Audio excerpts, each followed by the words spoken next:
Fala, tu concurseira, seja muito bem-vindo para mais uma live aqui no canal da Implacável Concurso. É um grandíssimo prazer estar aqui mais uma vez com você, trazendo coisa boa, trazendo questões de concurso público nesse projeto Esquenta Guarda Municipal de Curitiba, que inclusive nós já temos data marcada. Faz assim, ó, save the date, 29 de setembro vai ser lançado o nosso edital da Guarda Municipal de Curitiba e vai começar a guerra. E nós, da Implacável Concurso, já estamos armados, pronto, esperando só sair esse edital para começar, ó, a martelar na cabeça da banca, porque o nosso trabalho aqui é aprovar você que está agora nos assistindo. Então, se você realmente quer ser aprovado, já sabe, deixa o likezão, compartilha o vídeo, se inscreve no canal, ativa o sininho e vem fazer parte, meu irmão, da família Implacável Concurso, que é a família que mais aprova guardas municipais no Brasil. Tá duvidando?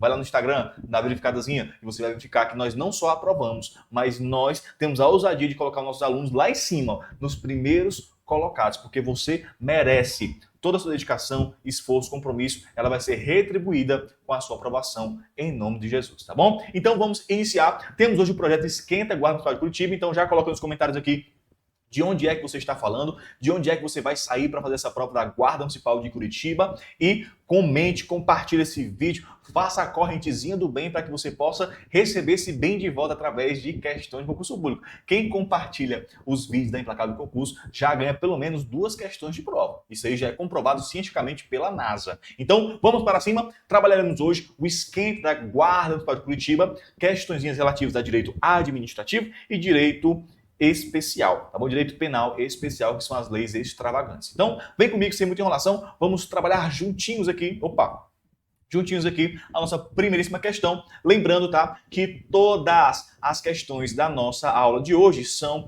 da sua banca, do Instituto AOCP. Por isso que é um Esquenta Guarda Municipal de Curitiba, que inclusive meu filho, a Implacável, tá fazendo um projeto maravilhoso. Tá chegando aí, meu irmão, a maior revisão de véspera da Guarda Municipal de Curitiba já ocorrida no século XXI. E eu espero que você tenha, tá, a obrigação de participar, viu? Eu quero ver você lá. Eu quero bater a foto com você assim, ó, antes e depois. Com farda. Eita, é massa demais, cara. Quando você consegue a foto antes e depois, você olha para trás e vê que tudo que você fez valeu a pena, todo o esforço, toda a abdicação, todos os nãos que você falou, todas as questões que você resolveu, todas as aulas chatas que você assistiu, porque eu sei que tem aula chata, cara. Mas é assim mesmo. Ah, professor, como assim aula chata? Cara, é porque muitas vezes você não tem aptidão para uma matéria. Eu, pelo menos, não tenho aptidão para exatas. Me dê um livro deste tamanho aqui para me ler. Deste tamanho, de filosofia. Aqui, né, para você? Olha, ó, tanto de livro lindo, bonitinho. Dê um livro deste tamanho aqui para ler. Mas não me manda fazer uma equação de segundo grau, não, que eu fico cheio de problema. Por quê? É aptidão, é normal, isso está tudo bem. É chato para mim, só que eu sei que é uma etapa que eu tenho que pagar. Então, para o meu concurso, que hoje eu passei para soldado, para oficial da Polícia Militar, eu tive que fazer questões de matemática, muita questão de matemática. É chato, é horrível, mas é a etapa que nós temos que pagar. Então, escolha o seu difícil. Vai, coloca aí na sua folha agora assim, ó. Escolha o seu difícil. É difícil estudar? É. Mas também é difícil passar o dia todo encapinando no lote, no sol quente. Viu? Vamos para cima. Primeira questão. Instituto AOCP 2022. Olha aí. Referente aos princípios da administração pública e à organização administrativa do Estado. Assinale a alternativa incorreta. Se ele quer incorreta, eu já coloco quem? O Caveirudo. O Caveirudo é o meu amigo, coleguinha, que vai me dizer o que é que está pedindo a questão, no nosso caso aqui, a incorreta. E veja que ele trabalha aqui 2 pontos de direito administrativo. Os princípios, que você conhece muito bem, o LIMP, os implícitos, e a organização administrativa, ou seja, administração direta, indireta, então é uma mescla. E geralmente a OCP ela gosta muito desse tipo de questão. Uma questão interdisciplinar. Massa? Vamos lá. Item A. A vedação ao nepotismo, olha aí, e as regras quanto à realização de concurso público para ingresso na carreira pública podem ser apontadas como corolário ao princípio da impessoalidade. O que é corolário, professor? Corolário, meu irmão, é a essência, é o fundamento desse princípio. Então, o fundamento do nepotismo, da vedação ao nepotismo, no caso, é é justamente o princípio da impessoalidade, onde um princípio que visa você não beneficiar pessoas específicas ou terceiros à própria vontade. Você, futuro guarda civil municipal, quando parar alguém numa blitz, só porque é seu pai, sua mãe, sua namorada, seu irmão do coração, você não vai multar ele porque você tem afinidade. Não, você tem que multar, porque naquele momento você está ali, ó, de acordo com a teoria do órgão, representando o município de Curitiba, em nome de Jesus. Beleza? Então, até agora o item A está lindo. O nepotismo, ele prega justamente que você, a vedação do nepotismo, no caso, né? Prega que você não pode beneficiar pessoas específicas para cargos públicos, porque é sua mulher, porque é seu filho, porque é a mulher do seu amigo, naquela nepotismo cruzado, e assim por diante. Então está perfeito. Item A não é a resposta. Por quê? Está pedindo a incorreta. Quem me lembrou? O cabeludo. B. Segundo o princípio da autotutela, a administração pública pode anular seus próprios atos, a quando eivados de vícios que tornam ilegais, porque deles não se originam direitos. Ou pode também revogá-los, por motivo de conveniência ou oportunidade. Respeitados os direitos adquiridos e ressalvada, em todos os casos, a apreciação judicial. Cara, é quase um poema. Sim. Veja bem, princípio da autotutela. Auto significa eu, mim. Tutela significa cuidado. Autotutela, mim, cuidado. Cuidado de mim, eu cuidando de mim. Eu tenho uma autotutela, eu cortei meu cabelinho, né? Vou fazer minha barba amanhã para entrar de serviço público na Polícia Militar. Vou cortar as minhas unhas para não arranhar os meus coleguinhas no jiu-jitsu. Entendeu? Tudo isso é autotutela. Eu tenho essa opção. E a administração pública também. Só que em relação aos seus atos. Aí nós temos dois tipos de atos. Atos legais e atos ilegais. Os atos legais, eles podem, em algum momento da vida útil deles, tornar-se inconvenientes ou inoportunos. Os atos ilegais, eles são ilegais, eles têm que ser cortados na raiz, anulados o mais rápido possível, porque dele não se originam direitos. Então, quando eu tenho um ato legal que dá certo, deu show de bola por um tempinho, mas depois ficou chatinho, inconveniente, inoportuno, eu revogo esses atos. E quando ele é ilegal, eu corto na raiz, anulando. Perfeito. E esse finalzinho aqui é maravilhoso. Apreciação judicial. A apreciação judicial é quando o Poder Judiciário ele pode analisar, juntamente com a administração, esses atos públicos. Porém, ele só pode olhar para os critérios de legalidade, ok? Salva isso daqui, que eu explico muito bem nas aulas, se não fui eu, é outro professor também da Implacável Concurso que tem a mesma confiança, tá bom? Item C. Na outorga, palavrinha maravilhosa, também denominada descentralização por colaboração, é transferida a titularidade e a execução do serviço público à pessoa jurídica de diverso do Estado. Vamos primeiro relembrar o que é a descentralização. Veja bem, quando eu pratico a descentralização, quer dizer que eu, como município aureno, crio uma entidade lá da administração indireta. Uma autarquia, uma fundação, uma sociedade de economia mista, uma empresa pública. Já uma desconcentração é quando eu crio um órgão que vai trabalhar, mas eu vou responder por ele. É assim, ó, para você lembrar melhor. Coloca assim, ó, aí coloca o espacinho, centralização. Que é isso, professor? Calma, meu patrão, deixa de ser nervoso. Aí depois bota assim, ó, desconcentração. Como assim, teacher? Calma, meu filho. Olha aqui, ó, descentralização e desconcentração. O que é que significa isso? Descentralização cria uma entidade. Sempre que se falar de entidade, você lembra de espírito. Não, você lembra de administração indireta. Para com esse negócio de espírito que eu tenho medo de babau. E aí a desconcentração é quando se cria um órgão. Cria órgão. Descentralização cria entidade. Desconcentração cria órgão. E assim por diante. Mas e essa outorga, professor? O que é a outorga? Veja bem, quando você descentraliza e cria uma entidade, você está dando um papel para ela. Concorda? Você está criando ela porque você quer tirar das suas costas um peso que você quer deixar ali com outra pessoa por enquanto. Aí tem duas formas de você mandar esse peso para uma pessoa. Ou é por outorga, ou é por delegação. Se for por delegação, você vai passar o papel para ela. Por exemplo, o trânsito. No âmbito do município, eu vou criar uma autarquia municipal de trânsito, que é uma autarquia, faz parte da administração indireta. Eu vou passar para ela só para ela fazer as multas, para ela lavrar os autos de infração, mas quem vai responder por ela sou eu.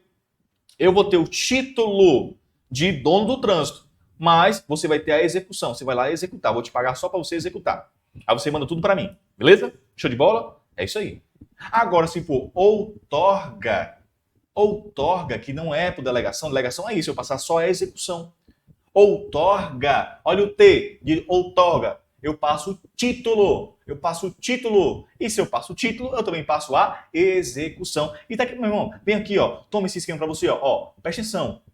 Descentralização por delegação ou colaboração é somente a execução. Já a descentralização por outorga ou por serviço é por título e execução. De novo.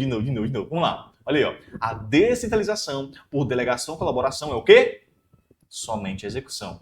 A descentralização por outorga ou serviço é o título e a execução. Que coisa maravilhosa! Sabe o que você faz? Vai bater o printzão agora e vai marcar Implacável Professora no Marcos no Instagram para marcar que você estava aqui presente na live. Esquenta, Guarda Municipal de Curitiba. Vai!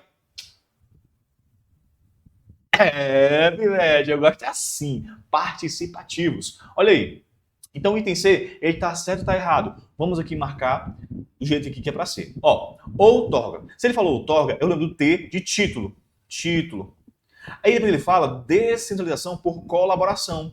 Veja que são dois, tá? São dois temas distintos. Colaboração, eu passo só a execução. A outorga, eu passo a titularidade e a execução. Então veja que ele fez aqui uma mescla, uma mistura, ele voou. Tá? Ele voou. A outorga é uma outorga de serviço, como diz aqui, ó, o nosso próprio esqueminha maravilhoso para você. Outorga ou serviço. Não tem nada a ver com somente execução, mas tão somente perdão, o título e a execução. Item C está erradíssimo. Item D. As atividades de conteúdo econômico e as passíveis de delegação, quando definidos como objetos de dada função, ainda que seja instituída ou mantida pelo poder público, podem submeter ao regime jurídico de direito privado. Veja bem, onde está o regime jurídico de direito privado? Nós temos aqui a administração direta e a indireta, tá? A administração direta, ela dá medo. Ela dá medo. E a indireta é só uma fase. A direta dá medo e a indireta é só uma fase. Direta, município, estado, DF, União.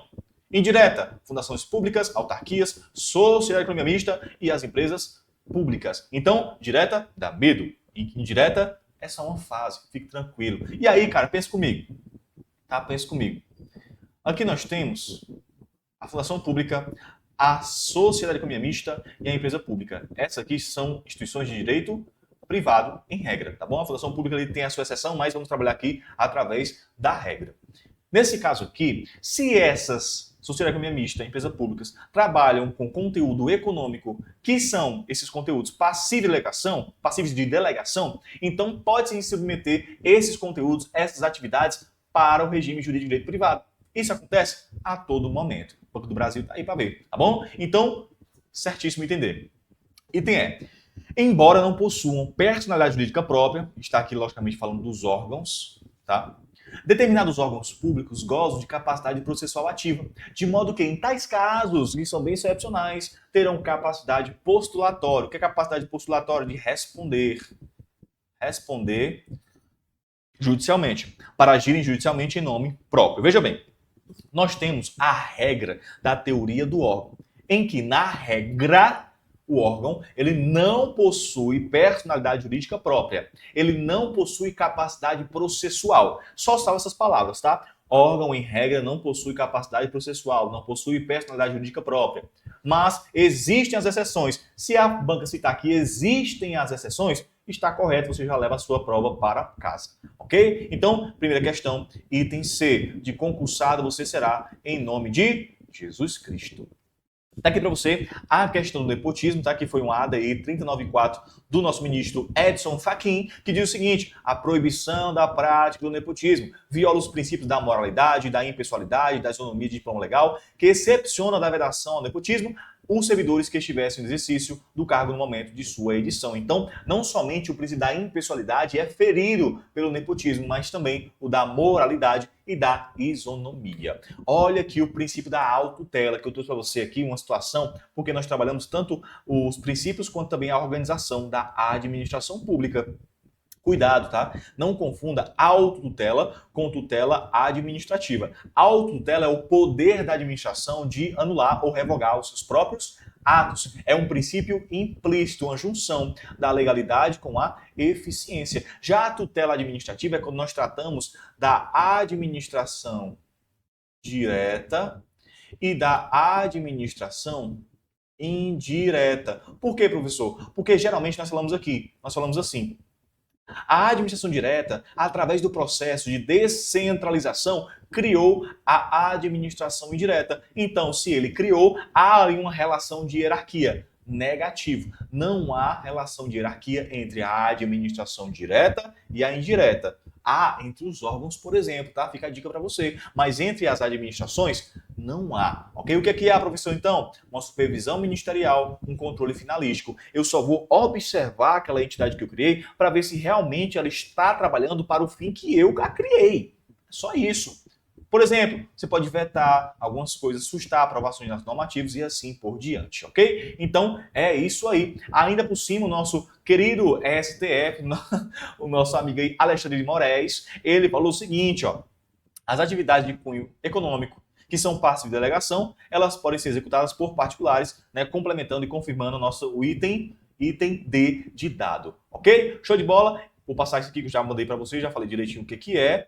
Aqui também sobre a teoria dos órgãos, eu deixo para você depois. Esse material vai estar presente no nosso grupo aqui embaixo no WhatsApp. Se você quiser esse material, é só você entrar e pedir para Implacável Concurso que ele vai passar para você. E vamos para a próxima questão. Antes da próxima questão, eu vou ver aqui um pouquinho das lágrimas dos concorrentes, ok? Que não vão assistir essa livezinha. Enquanto isso, você deixa o likezinho, compartilha e comenta aqui embaixo o gabarito dessa questão.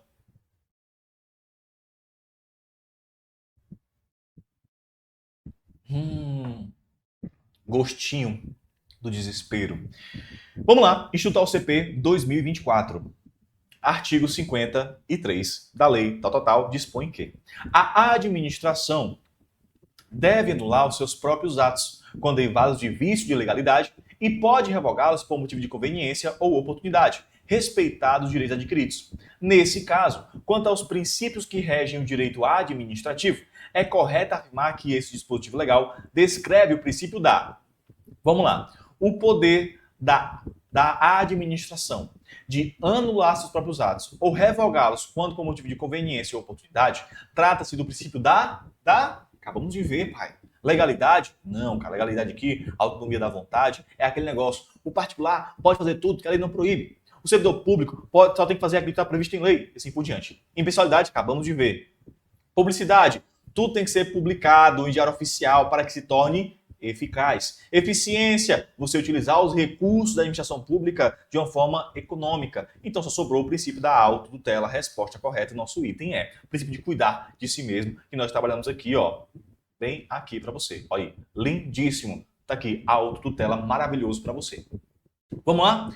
Próxima questão 3. Após o devido processo, o diretor de Centro de Atendimento Socioeducativo, 2024, viu, aplicou sanção a adolescente privado de liberdade, que incorreu em falta grave, comprometendo a ordem e a segurança dos locais. Perdão. No caso, a aplicação da penalidade representou o exercício do poder administrativo denominado poder presta atenção, meu patrão. Primeira coisa, tá? Sempre risque a questão e entenda a questão direitinho, cara.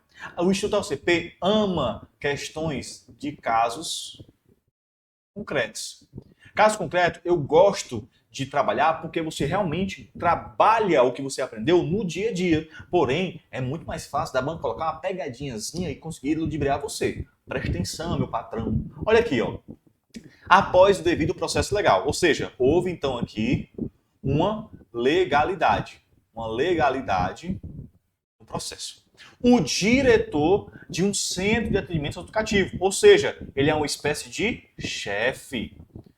Ele aplicou uma sanção a adolescente privado de liberdade que incorreu em falta grave. Ora, se esse adolescente está privado de liberdade porque cometeu um crime, uma atitude, né, um ato análogo a um crime através do Instituto do ECA, então ele é um disciplinado. Disciplinado. Como assim, professor, disciplinado? Ele é uma pessoa que está ali detida dentro do sistema socioeducativo porque ele praticou algum tipo de ato análogo a um crime, porque ele é adolescente ou criança no momento do ato, ok?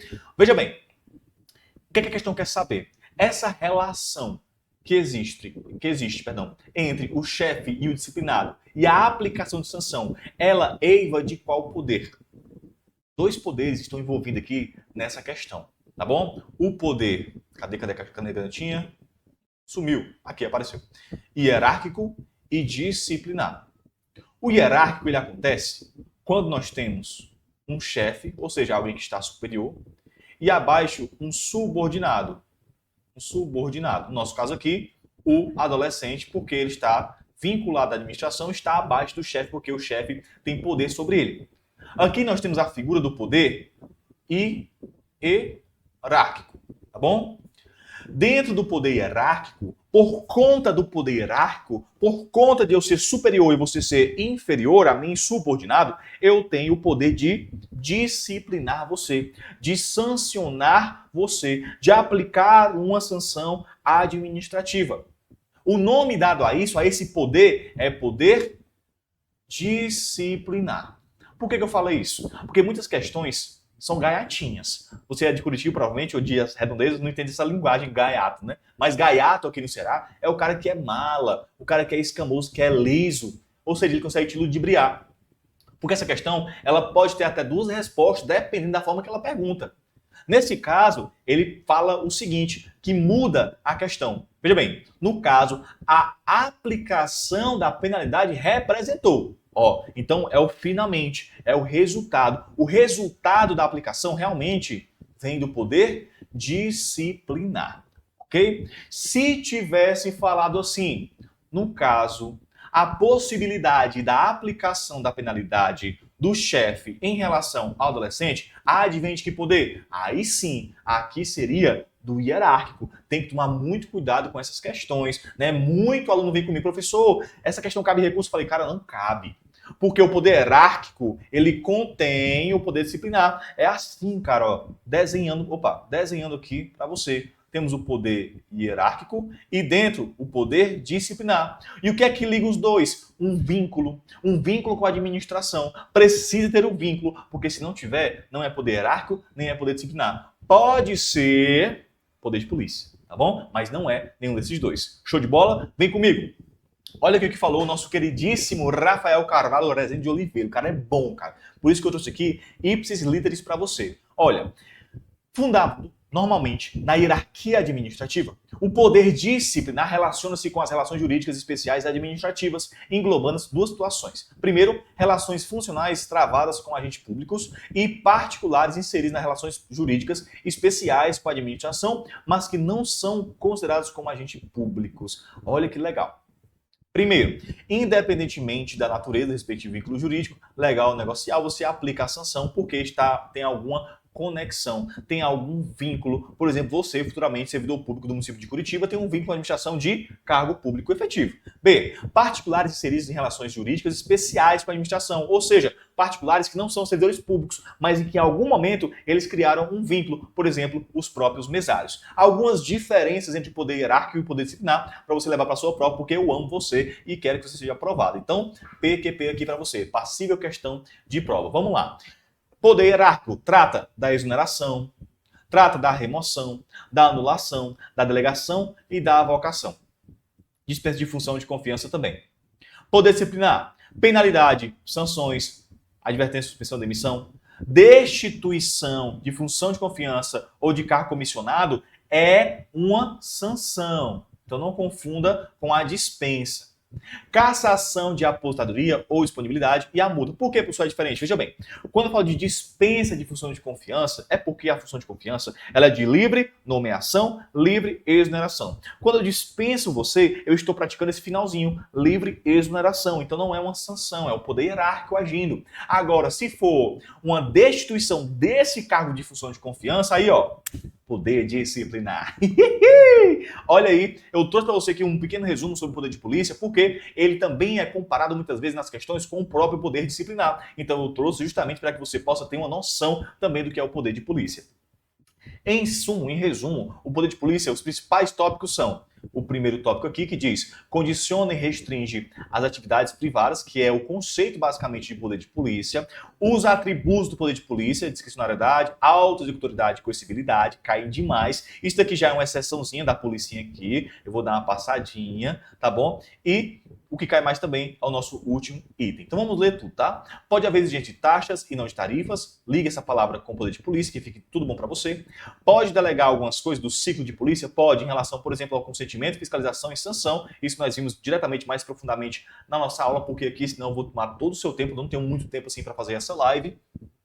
Poder de polícia originário vem da administração direta e pode ser delegado para a administração indireta, por exemplo, as autarquias municipais de trânsito. E o caráter preventivo incide sobre bens, direitos, atividades, não incide sobre pessoas. Cara, isso aqui eu não tirei da minha cabeça não, tá? Essa esqueminha que eu fiz, já faz um bom tempo que eu fiz esse esqueminha, porque eu tirei de várias questões que eu fui fazendo, fui identificando, né, o que é que as bancas hoje entendem como poder de polícia e aplicam nas provas, porque nós temos vários conceitos, vários casos concretos, porém, alguns são aproveitados para fins de prova. Vamos lá, resumão aqui para você. Calma, não acabou ainda. Resumão aqui para você dos poderes, e aí eu não vou ler junto com você aqui, porque como é um resumo do resumo, então não tem porquê eu ler com você um por um. Eu só vou deixar aqui pronto para você pedir, e para você ver realmente como nós temos aqui a preocupação de trazer para você sempre o mais fácil, ou pelo menos de forma mais facilitada possível, o conteúdo da sua prova. Vamos lá. Sexta questão. Veja bem, o direito à opção pelo tratamento da saúde de pessoa idosa que não esteja no domínio de suas faculdades mentais deve ser exercido, exceto. Veja bem. Ó, deu uma bugadinha aqui, mas tudo bem. Deu certo aí?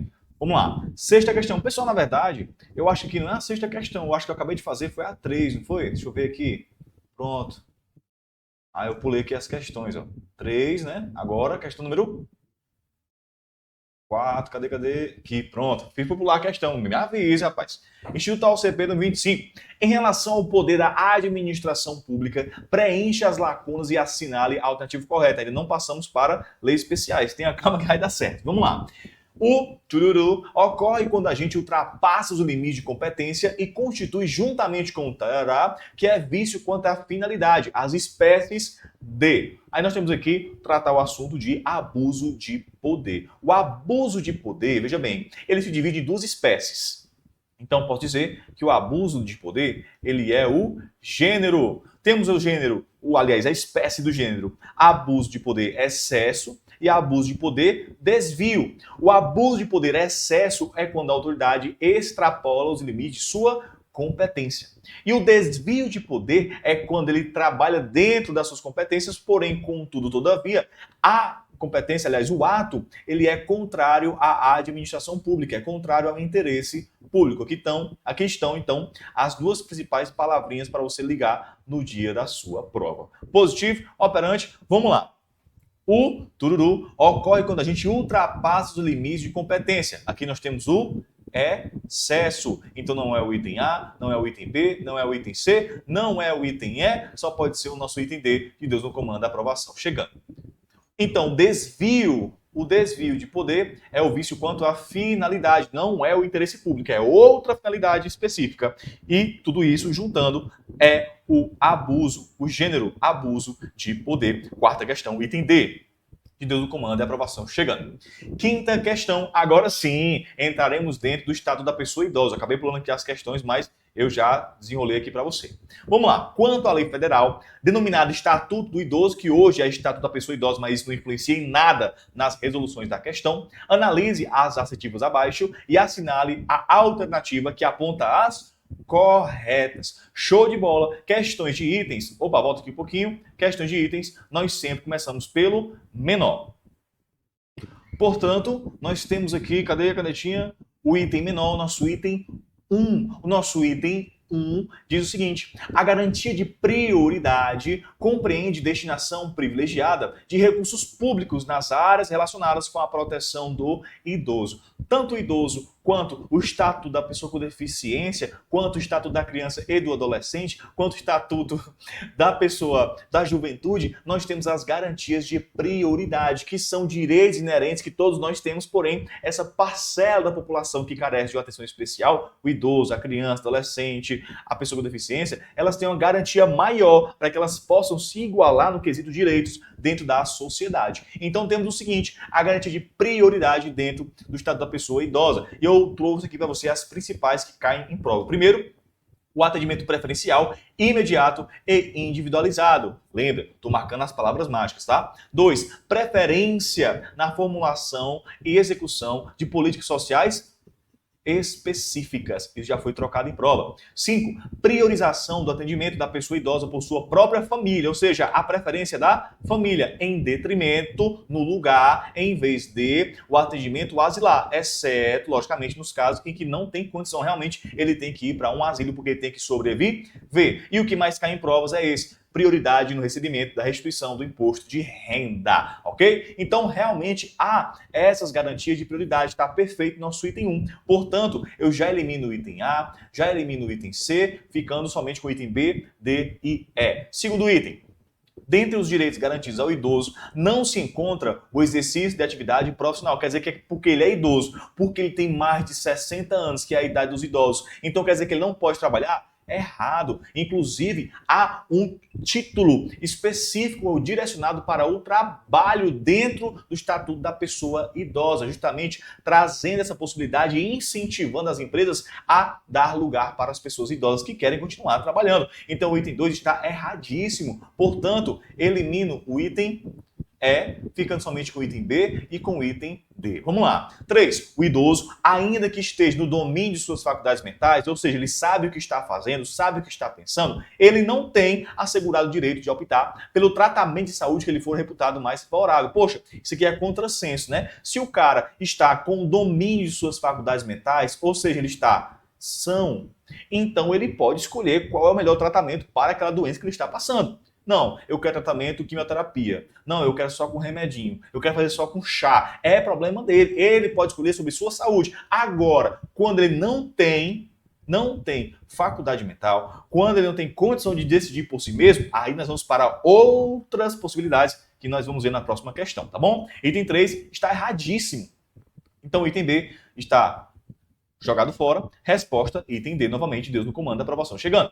4. As instituições de educação superior, faculdades e universidades, ofertarão às pessoas idosas, na perspectiva da educação ao longo da vida, e cursos e programas de extensão, presenciais ou à distância, constituídos por atividades formais e também não formais. E entendo o seguinte, cara, tá maravilhoso. Não é porque a pessoa ela é idosa, tem mais de 60, mais de 80 anos, que ela não pode mais se qualificar. E é até uma forma dela continuar participando da sociedade. Imagina se todo idoso que se tornasse idoso, ele simplesmente fosse esquecido pela sociedade, ele ficasse no cantinho lá, você já fez o que tinha que fazer, já gastou o que tinha que gastar, você é um peso morto agora, fique de cantinho aí, morrendo, apodrecendo sozinho, pelo amor de Deus. Então, se houver um trabalho interessante para ele, faça-se. Uma faculdade, ou um curso, legal. Então, o Estatuto ele traz isso, a participação, a inclusão da pessoa idosa dentro da sociedade. Massa? Olha aqui para você. 26. O idoso tem direito à atividade profissional. 17. O idoso que esteja sob domínio de suas faculdades mentais é assegurado o direito de optar pelo tratamento que ele quiser. E 25, as instituições, só para completar o nosso raciocínio, de educação superior, ofertarão sim esse tipo de inclusão para o idoso, seja através de cursos, programas de extensão, seja presencial ou a distâncias, trazendo justamente essa inclusão do idoso dentro também do quesito educação. Show de bola? Sexta questão, agora sim, vamos para a sexta questão. O direito de opção pelo tratamento. Nós acabamos de ver lá no artigo 17, que ele tem direito se ele tiver em plena capacidade mental. Mas se ele não tiver, veja bem, o idoso que não esteja sobre o domínio de suas faculdades mentais deve ser exercido, exceto. Aí nós adentramos aqui nos momentos em que há responsáveis por decidir pelo idoso. Temos três personagens, tá? O curador, o familiar e o médico, tá bom? Como que nós vamos trabalhar isso? Com um esqueminha maravilhoso. Pelo curador, acontece quando a pessoa for interditada. Quando ela é interditada, ela tem um curador. Quando a pessoa idosa não tiver curador e não puder ser contatado em tempo hábil, os familiares, aliás, um curador, então vai ser pelos próprios familiares. Quando ocorrer iminente risco de vida e não houver tempo hábil para consultar o curador ou a família, o médico decide. Isso, risco iminente de vida. Quando não houver curador ou familiar conhecido, caso em que deverá comunicar o fato ao Ministério Público, vai ser feita a decisão pelo próprio médico. Ou seja, o idoso chegou lá, era morador de rua, ninguém conhecia ele, era um indigente e ele está passando por um momento de risco de vida. Não tem curador, não se conhece familiar, não tem contato com nenhum deles, então o próprio médico decide. Então são três personagens, o curador, o familiar e o médico. O médico em duas situações, quando há risco de vida e não houver tempo hábil para comunicar um curador ou um familiar, que são conhecidos, porém não tem tempo para ligar para ele e dizer, olha, o que é que você acha melhor, porque o velho está morrendo, ou pelo próprio médico, quando não há conhecimento de nenhum familiar e tem que ser comunicado o fato ao Ministério Público, que é o guardião dos direitos e garantias fundamentais. Vamos lá, item A. Curador, quando a pessoa for interditada. Está perfeito. Resposta? Não, porque está pedindo a incorreta. Então eu já coloco quem? O caveirudo. B. Pelos familiares. Quando a pessoa idosa não tiver curador, show de bola, ou este não puder ser contactado em tempo hábil, show de bola. C. Pelo médico. Quando ocorrer iminente risco de vida e não houver tempo hábil para comunicar com o curador ou familiar, também está legalzíssimo.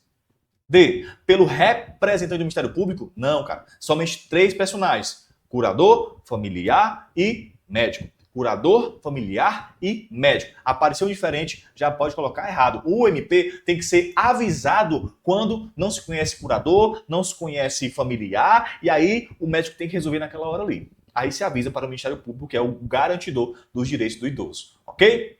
Resposta item D novamente. Sétima questão. Paula, olha aí, entramos na Lei Maria da Penha. Paula registrou o boletim de ocorrência contra seu ex-companheiro, Fabim, com quem conviveu em união estável por 5 anos. Segundo o relato de Paula, ele passou a enviar dezenas de mensagens diárias com xingamentos. Sua desempregada, sua concurseira, humilhações e ameaças veladas. Além de vigiá-las nas redes sociais. Toda história ele é o primeiro a curtir. Todo riso é a primeira a curtir. Repetidamente seu trabalho. Diante da situação, foi requerido o reconhecimento da prática da violência psicológica contra a mulher. Considerando a situação narrada e a legislação aplicável, assinale a alternativa correta. Questãozinha de 2025, este ano desta gravação. Vamos lá, item A. A violência psicológica contra a mulher configura infração de menor potencial ofensivo, uma IMPO.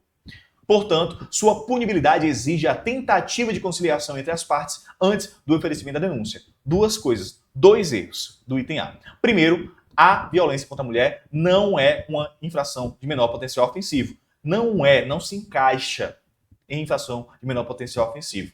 E sobre essa conciliação entre as partes que vem lá da Lei 9.099, também não é aplicável porque está previsto na lei que não se aplica às disposições da Lei 9.099, que nós chamamos também de GCRIM, no âmbito da Lei Maria da Penha. B. Para a caracterização da violência psicológica, é necessário que a agressão seja praticada presencialmente. Erradíssimo, cara. As ameaças em vídeo, as ameaças em mensagens também são válidas como violência psicológica, porque estão realmente atacando a saúde mental daquela mulher. Ela se sente ameaçada, ela não consegue sair de casa porque acha que o cara vai aparecer a qualquer momento, ela não consegue ir trabalhar normalmente porque ela fica nervosa, ela começou a criar ansiedade. Isso também é uma forma de violência. C. A prática de violência psicológica contra a mulher exige vínculo de coabitação entre agressor e vítima no momento dos fatos. Errado. Nós temos 3 ambientes: unidade doméstica, ambiente familiar e a relação íntima de afeto. A relação íntima de afeto, namorados, por exemplo, não necessita que vocês morem juntos. Basta a criação do vínculo. Seja ele por pouco tempo, por muito tempo, seja ele de muito tempo. Não importa, tá? Se teve vínculo, pode ter Maria da Penha. Item D. A conduta descrita configura apenas contravenção penal. Cara, não vai nessa, tá bom? As violências contra a mulher, elas são criminosas. Então, até agora, nosso item ele quer a correta, não é isso? Então, até agora, nosso item é o mais provável de ser o correto. Item E. A prática de violência psicológica contra a mulher é prevista expressamente na Lei Maria da Penha, podendo ser oferecida denúncia pelo crime previsto no artigo 147b do Código Penal. Perfeito, cara. Existe aqui, então, um empréstimo do Código Penal aplicado à Lei Maria da Penha, porque dentro do Código Penal nós temos a violência psicológica contra a mulher. Ok? Mas se for no âmbito da Lei Maria da Penha, aí prejudica mais ainda, porque há, por exemplo, as medidas protetivas que podem ser aplicadas ao agressor. Que coisa maravilhosa é essa, meu patrão? Tá aqui para você, eu trouxe aqui a previsão legal em relação a essa violência psicológica. Veja bem, violência psicológica está dentro do artigo 7 da nossa Lei Maria da Penha, que trata de ameaças, humilhações, perseguições, inclusive a digital. O Código Penal traz também a violência psicológica? Sim, com pena de detenção. Porém, quando se aplica a Lei Maria da Penha, aqui o negócio fica mais grave. E adivinha? Vínculo não exige coabitação. Pode ser união estável, ex-companheiro. Pode ser um namoradinho seu, ó, lá de 2000 e lá vai quebrada. Lá de 1900 ela vai quebrada. Mas se ele te matar, se ele te bater por conta daquele vínculo que vocês tinham, é Maria da Penha. Beleza? Massa demais. E, para não deixar passar, vamos relembrar quais são os tipos de violências dentro da Lei Maria da Penha, que pode se chamar também de tipos de sofrimentos, tá bom? Cuidado aí com a banca que você está assistindo. E se você entendeu essa questão e você respondeu, meus parabéns. Você acabou de responder a questão de promotor de justiça. Que maravilhoso, hein? Então, quais são as violências dentro da Lei Maria da Penha? Alguns aqui de vocês na live agora vai se identificar. É só você pensar na palavra, veja bem, ó, a palavrinha fimose, PP. Já é isso aí, professor. Fimose, PP. É as violências domésticas? Sim. É os sofrimentos? Sim. Sofrimento físico, sofrimento moral, que aqui entra a calúnia, a difamação e a injúria, violência sexual, violência patrimonial e a violência psicológica, que foi aqui nós estudamos neste exato momento. Massa? Então, falou de violência doméstica? Fimose, PP. Fimose, PP. Bora lá. 8ª questão. Sobre a Lei Maria da Penha, assinale a alternativa incorreta. Se está pedindo a incorreta, eu coloco quem, ó? O Caverudo. Todo dia ele sai mais feio, coitado. Item A. No ano de 2023, é o ano da questão, a Lei Maria da Penha completou 17 anos em vigor. Égua, professor, como é que eu vou saber disso aqui? Ô, meu filho, pelo amor de Deus, cara. Faz assim, ó. 2023 menos 2006. Vai dar 17 anos. Ok? Tá certinho. Mas ele quer incorreta. Item B. É uma preservação tanto para a vida da mulher quanto uma prevenção de mortes anunciadas. Perfeito, cara. Inclusive, a Lei Maria da Penha, ela não é especificamente no seu corolário penal, sabia? Ela vem, na verdade, para garantir direitos. É tanto que o início da lei diz, essa lei é instituída para coibir infrações. É uma atitude preventiva. É uma lei que veio para prever essas possíveis mortes. Perfeito entender. Item C. É válida para a família composta por indivíduos que são ou se consideram aparentados, unidos por laços naturais, por afinidade ou por vontade expressa, que é justamente o nosso ambiente familiar. Falou de parente, cadê? Aqui, ó. Falou de parente, falou de família. Falou de parente, falou de família. Item D. Garante o acesso prioritário à remoção quando a servidora pública é integrante da administração direta ou indireta. Perfeito. Então, se você, por exemplo, mora no município de Curitiba, tá? Aliás, se você mora em um bairro de Curitiba e você precisa ser removida para o bairro mais distante porque o seu ex-namorado fica perturbando você, porque depois que você passou no concurso público, você não falou mais com ele, você mandou mensagem, você botou silicone, botou bundinha, tal, ficou bonitona e não quer mais saber dele porque ele era o Zé Ninguém, né? Que às vezes acontece mesmo, o cara é um otário mesmo, e aí agora ele tá te perturbando, você tem direito a essa prioridade de remoção para outro local para que você tenha uma melhor qualidade de vida. Perfeito. Item é: cabe à autoridade policial remeter no prazo de 72 horas expediente apartado ao juiz com pedido de ofendida para concessão de medidas protetivas de urgência. Pelo amor de Deus, está erradíssimo. Ah, professor, mas é muito chato, eu tenho que decorar prazo, eu tenho que decorar hora, eu tenho que decorar pena, que mundo cruel. Calma, meu filho, calma. Presta atenção, presta atenção. Eu vou aqui, sanar os seus problemas. Primeiro, com um pequeno resuminho, porque você merece. Merece não? Merece. Primeiro, volta. Um pequeno resuminho e depois eu passo o Bizu Master para você. Combinado? Mas só peço uma coisa em troca. Uma curtidazinha, uma compartilhada e que você se inscreva no canal e que você venha para a nossa revisão de véspera e participe do nosso curso aqui da Implacável Concurso. Bora lá! Prazo de 48 horas e prazo de 24 horas. São os únicos prazos que nós temos. 48 e 24, 48 e 24, 48 e 24, 48 e 24. Acabou-se. Vamos lá. 48 horas, veja bem, é o prazo máximo para cumprimento. Primeiro, determinar encaminhamento para a ofendida. Para a autoridade policial remeter pedido de concessão protetiva de urgência. Para o juiz conhecer sobre essas medidas protetivas de urgência, que é aquela situação do artigo 19A. 12A, perdão. Determinar a apreensão imediata de arma de fogo. Tudo isso tem que ser feito em 48 horas. Isso aqui, se você for analisar por dentro da lei, você consegue ligar. 24 horas. Entra em vigor após afastamento do lar. Após afastamento do delegado, policial, juiz, que será comunicada a manutenção e revogação da MP, e a polícia decreta a medida de se houver risco atual ou iminente à vida ou à integridade física ou psicológica, e quando não houver, o juiz do município. Aqui são os prazos que nós temos. Não é 48 horas para isso, para isso, para isso, para isso. É 48 horas para tudo isso, 24 horas para tudo isso. Porém, eu vou facilitar mais ainda a sua vida. Como, professor? Veja bem.